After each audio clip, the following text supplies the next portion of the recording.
అరే మామ లేట్ అయింది గానీ 'కుబేర' సినిమా అయితే మొత్తానికి చూసేసానురా. అరే మామ, శేఖర్ కమ్ముల సినిమాలు అంటే రిలేటబుల్ గా ఉంటాయి. ఫర్ ఎగ్జాంపుల్ 'హ్యాపీ డేస్' చూసినా, 'లైఫ్ ఈజ్ బ్యూటిఫుల్' చూసినా, దాంట్లో మోస్ట్ ఆఫ్ ద సీన్స్ మన లైఫ్ లో ఎక్కడో చూసినట్టు అనిపిస్తాయి. అండ్ రీసెంట్ గా లవ్ స్టోరీ సినిమా తీసాడు. ఆ లవ్ స్టోరీ సినిమాల్లో సొసైటీలో జరుగుతున్న కొన్ని కొన్ని ఈవెంట్స్ ని బేస్ చేసుకుని ఒక పాయింట్ రేస్ చేశాడు. ఈ 'కుబేరా' ట్రైలర్ చూసాక ఇది కూడా ఏదో సొసైటీలో జరుగుతుంది, ఏదైనా రైస్ చేసాడా అని అనిపించింది. నిజంగా రైస్ చేసాడా అంటే చెప్పు, ఎంతవరకు వర్కౌట్ చేయగలిగాడో కూడా చెప్పు. ఈ సినిమాలో కూడా ఏదైతే 'శేఖర్ కమ్ముల' ఒక సొసైటీలోని తీసుకుంటాడో అలాంటి కాన్సెప్టే, బిచ్చగాళ్ళ కాన్సెప్ట్‌ని పట్టుకున్నాడు. దాన్ని సినిమాలో ఎంతలా బ్లెండ్ చేశాడు, దాన్ని సినిమాలో ఎలా రిలేట్ చేశాడు, దాన్ని సినిమా కథకి ఎలా మిక్స్ చేసుకొని తీసుకెళ్ళాడు అన్న దాని మీద చాలా క్వెషన్ మార్క్స్ అయితే ఉంటాయి.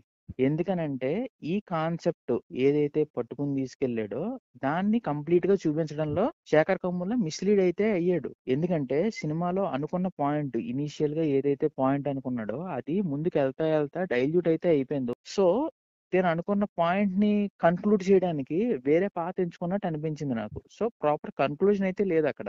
కాబట్టి ఈ సొసైటీ రిలేటబిలిటీ అన్నది ఈ సినిమా వరకు అంతగా అట్రాక్ట్ అయితే అవుతాయని నా ఒపీనియన్ లేదు నాకు. అరే మామ, ఈ సినిమాలో అద్భుతమైన కాంబినేషన్ సెట్ చేశాడు ధనుష్, నాగార్జున అండ్ రష్మిక. వీళ్ళ ముగ్గురు పర్ఫార్మెన్స్ ఎలా ఉంది? వీళ్ళ ముగ్గురు కాకుండా ఇంకెవరైనా షైన్ అయ్యారా? అసలు పర్ఫార్మెన్స్లు ఎలా ఉన్నాయి? ఖచ్చితంగా చెప్పుకోవాల్సింది, మాట్లాడుకోవాల్సిన వ్యక్తి అయితే మాత్రం ధనుష్. ధనుష్ అయితే ఎక్స్ట్రార్డినరీ పెర్ఫార్మెన్స్ అయితే చేశాడు. దేవా క్యారెక్టర్ లో తనైతే ఇవిడిపోయాడని చెప్తాను. చాలా చాలా చాలా బాగా చేశాడు. ఇంకా అంత క్రెడిట్స్ ఎవరికైనా ఇస్తాను అని అంటే అది రష్మిక మందన. తను కూడా ఎంతో బాగా చేసింది. ఆ క్యారెక్టర్ ని చాలా ఈజ్ తో పుల్ ఆఫ్ చేసింది. చాలా చాలా చాలా మెస్మరైజింగ్ గా చేసింది తన క్యారెక్టరైజేషన్ కూడా. 1.5 hour అయిపోయిన తర్వాత వస్తుంది దగ్గర దగ్గర.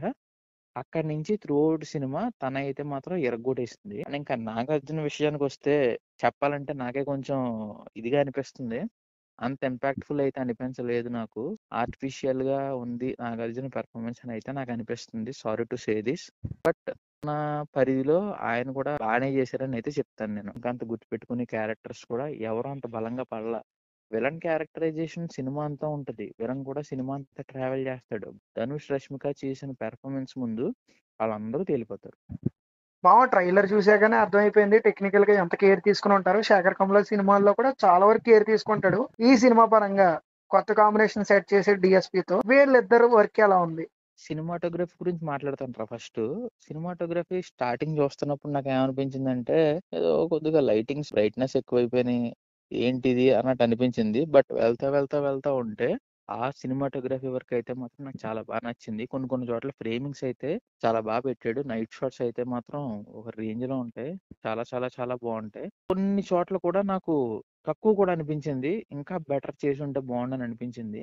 అవి maybe night vision camera shots లో చూపించాలని చెప్పి చేశారేమో తెలియదు కానీ అవి ఇంకా కొద్దిగా బెటర్ గా ఉంటే బాగుండు అనిపించింది. ఇంకా మెయిన్ పిల్లర్ సినిమాకి ఎవరైనా ఉన్నారంటే అది డిఎస్పి.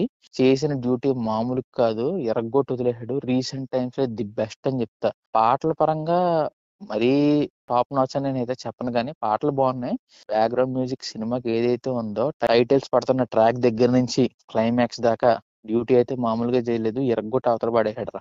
ఈ సినిమాకి స్పెషల్ గా ఇంటర్వ్యూలో ఏం చెప్పారంటే, మేము అక్కడ సెట్ అయ్యలేదు, రియల్ లొకేషన్ కి వెళ్ళి షూట్ చేసామన్నారు. ఇంకా లొకేషన్స్ ఎలా ఉన్నాయి, ప్రొడక్షన్ వాల్యూస్ ఎలా ఉన్నాయి? మామ ఎక్కడ సినిమాకి అయితే కాంప్రమైజ్ అవ్వలేదు. చాలా చాలా చాలా గ్రాన్యుయర్ గా చేశారు.